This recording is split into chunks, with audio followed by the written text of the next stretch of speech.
Hello everyone and happy Wednesday. My name is Beth Stanifor Seamster and I am the Children's Ministry Coordinator at Whitewater Area Regional Ministry in Whitewater, Wisconsin.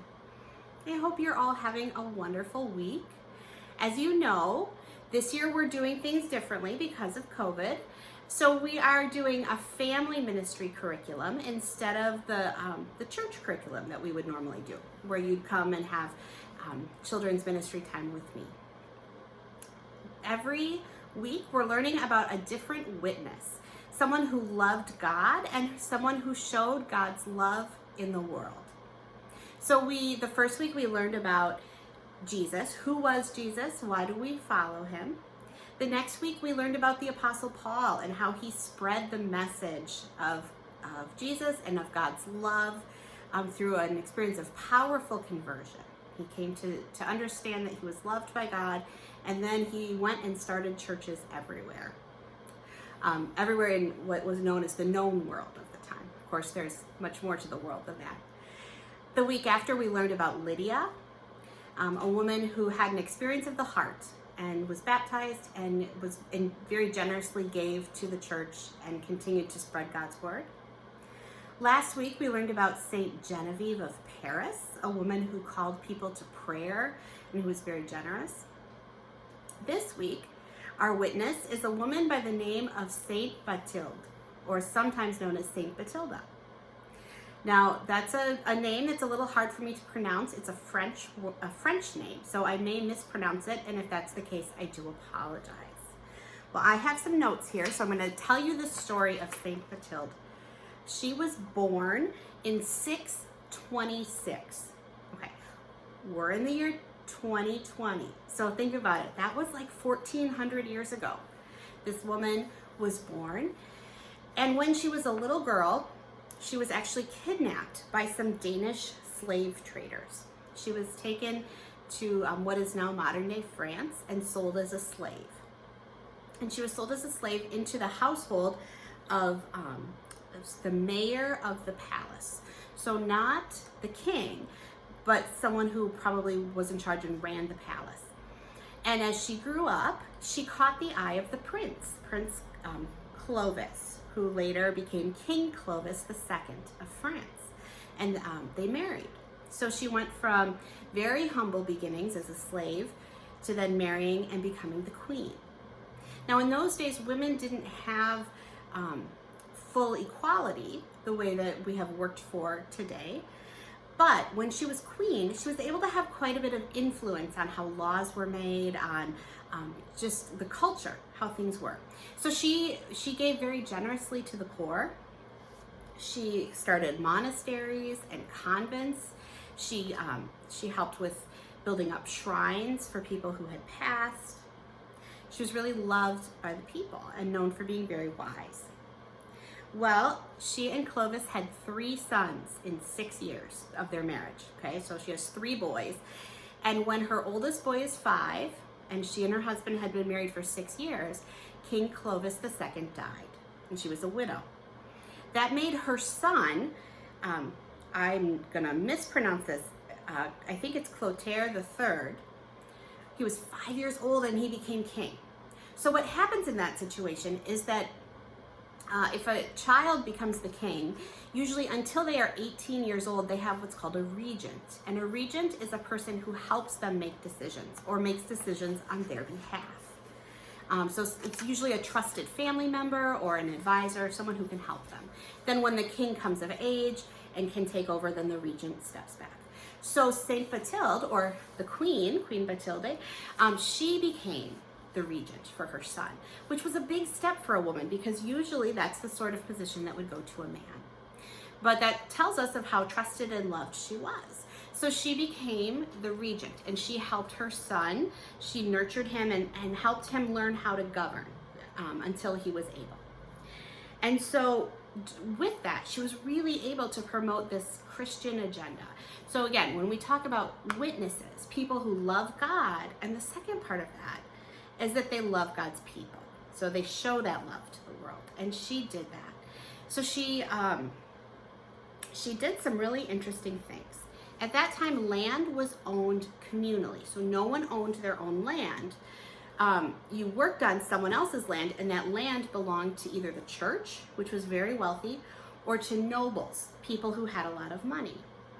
So she actually introduced the idea of private ownership of land, which allowed farmers to own the land that they work on, so then all of the profit comes to them.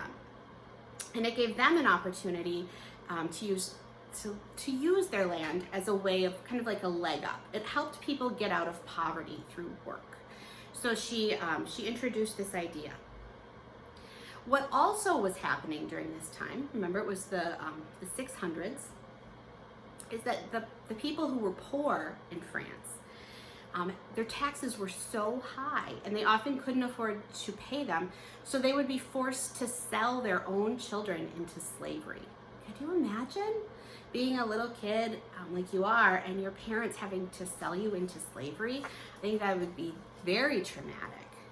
So she decided that this was not okay.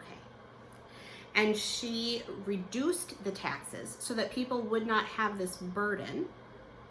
And she made it illegal for French citizens to be sold as slaves in France. Now, obviously, we know that she came into France as a slave. So her law didn't stop there.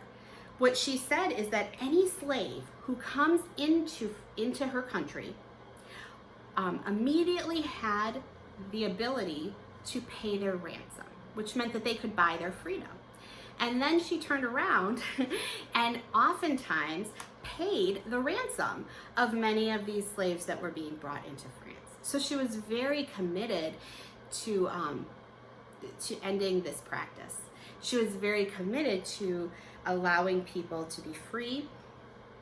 And then what she did is, knowing that there were suddenly all these people who had been slaves who now were free, she used some of the royal money. She sold her own jewelry. She did all these things to create hospitals and abbeys, or like convents and monasteries, which is places where monks and nuns would live if they served the church. So that's really a noble thing that she did. She helped people get jobs cultivating land. She really was just inspired to help the poor and the needy. Now, I think it's interesting because sometimes when people have a really hard experience, like she would have as a child, as a slave, as a child, sometimes when people become free or gain status, like she would have as queen, they forget about what it was like. They push that aside and say, I'm just not going to think about it. I don't want to deal with it. That's not what she did. She remembered that hardship, and when she had the power to change it for people, she did. That's pretty amazing. As her oldest son grew up and was able to become king on his own, her other two sons went off to rule kind of lesser areas, right? They weren't kings because they weren't the first son, but they had territories that they took charge of in parts of modern day France. And at that point, she retired. And instead of staying around and living this very luxurious lifestyle as queen or mother of the king, she decided that she was going to go to a convent. She was going to go to an abbey. So abbeys are places where, if you've ever seen the movie The Sound of Music, which you might not have, it's kind of an older movie, but it's where nuns live, right? And so they live together and they practice acts of charity and hospitality, which means that they welcome the poor, they serve those in need, they reach out and try to do good, along with spending hours in prayer, meditation, fasting, all of this. Well, just like in anything, an abbey would have looked at her, the incoming former queen, the regent, and given her a place of privilege and honor within the community, but she refused that. She wanted to be just like the brand new people coming in, and for the rest of her life, she liked to do that really hands-on work. So if someone came in and was sick, she wanted to be the one there helping to nurse them back to health, feeding them, bathing them, helping with whatever they needed. So she had a very hands-on approach with people, and she was loved for that. So, what do we do with that?